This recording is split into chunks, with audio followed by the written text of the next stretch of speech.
Larry, what a beautiful fall day and what a gorgeous setting out here. It is, it's beautiful here. This application is pretty cool. They built a 3,000 square foot pole building. Obviously was going to use it for storage, and now they've made some changes in how their usage is. They've got a nice woodworking shop inside, and they realized, how do I better heat and cool that? We can maintain humidity in the summertime. We can take care of doing a nice job heating it in the winter. Let's go inside and take a look.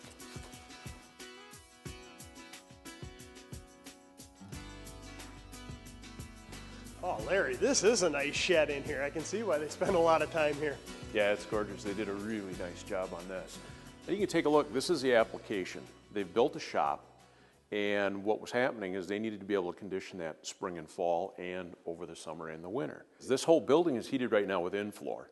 And the catch is now that they've started to utilize it, they're realizing in the summertime, if you want to be out here in July, it gets pretty hot and stuffy in there and humid. It's a woodworking shop. We want to maintain humidity and temperature. So we've looked at the application and came up with the best choice, which is to put in a ductless split heat pump. So it's going to be able to cool in the summertime, dehumidify well, and in the wintertime heat. Even though we've got in-floor heat, we can temper that a little bit warmer, make sure they're comfortable, since this is just storage. Wow, and I can see, obviously they have kids out here, a batting cage. Yeah. During the wintertime, you probably don't want it 70 degrees out here anyways. You probably want it in the low 60s. Correct. Whereas if you're in there doing some woodworking, you're saying that the ductless split allows them to turn it up a little bit from that 60, 65 degrees that they're keeping this 3,000 square foot area conditioned at. Now they can raise that to 70 if they want to. Right. They can raise it. They can keep that the temperature they want it. If they're doing finish work or what have you, they can keep it at the right temperature. Meanwhile, this is a heated storage but at a much cooler temperature. Seems to me that's a perfect application for a ductless split system. Where else are they popular? Oh, they're popular in many, many areas. The nice thing with these is they're so flexible. You've got a small area like this, maybe you've got a loft. If you're getting into a home today, if they've got a sunroom, any area where they really initially planned on only maybe 3-season type porches, now you can go ahead and condition this where you can use it year-round. That's the flexibility of the ductless split systems. And they're very aesthetically pleasing today. It works out very, very well and very cost-effective to operate. Well, let's go inside. I want to see what this looks like.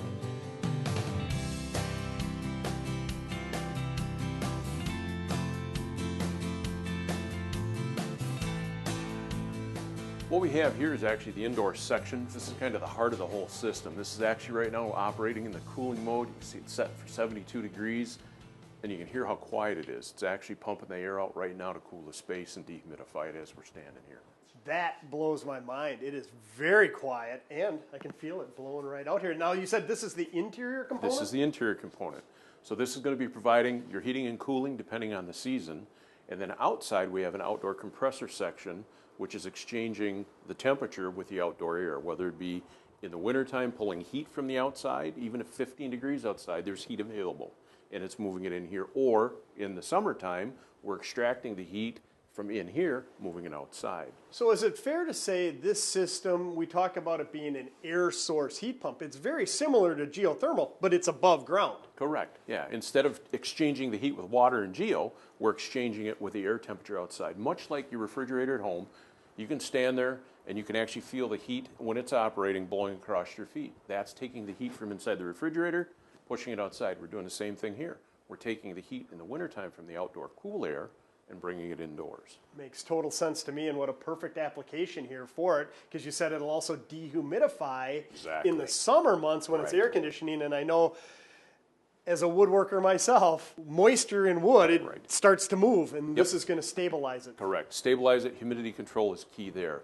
The other nice thing is you could put multiple heads like this in various parts of the spaces and still run it off of one outdoor unit. And control it individually? Control it individually, so you can do zone temperature. So as we looked outside this space, maybe they wanted down the road make a bar area. They could have that separately controlled from the shop. So they can do two different things that way. It works out very, very well.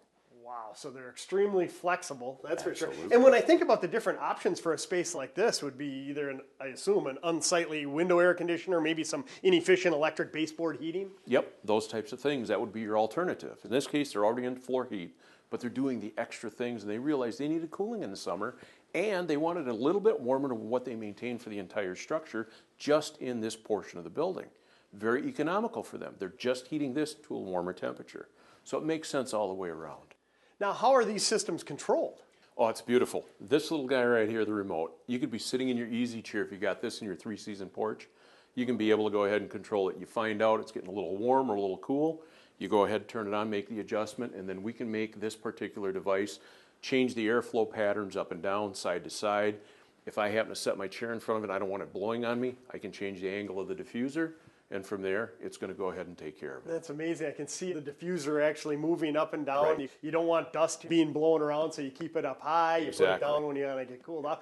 I just love these units. And, you know, whether it's a 3-season porch, as you mentioned, a mother-in-law suite, a mechanic shop.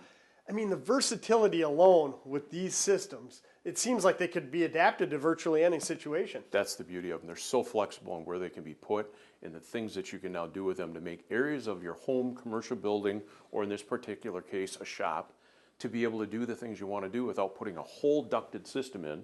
That's why we call them a ductless split. Sure, and our professionals that we had installing it today here, I mean, they made it look easy. Most of them are that easy of installations? They're pretty good, pretty easy to do. In this case, it worked out very, very well, and you saw how much time it really didn't take to put in. When you hire the right professional, they know what they're doing, they can get in here, adapt it to the particular structures that we're dealing with. This case, it's a pole building with very heavy, thick walls. Worked out very, very well to still use this type in this application. Sure. Well, again, the industry continues to evolve, and I hope this opens the eyes to homeowners and commercial business owners alike that this could be a solution to many of their heating and cooling problems. It sure can.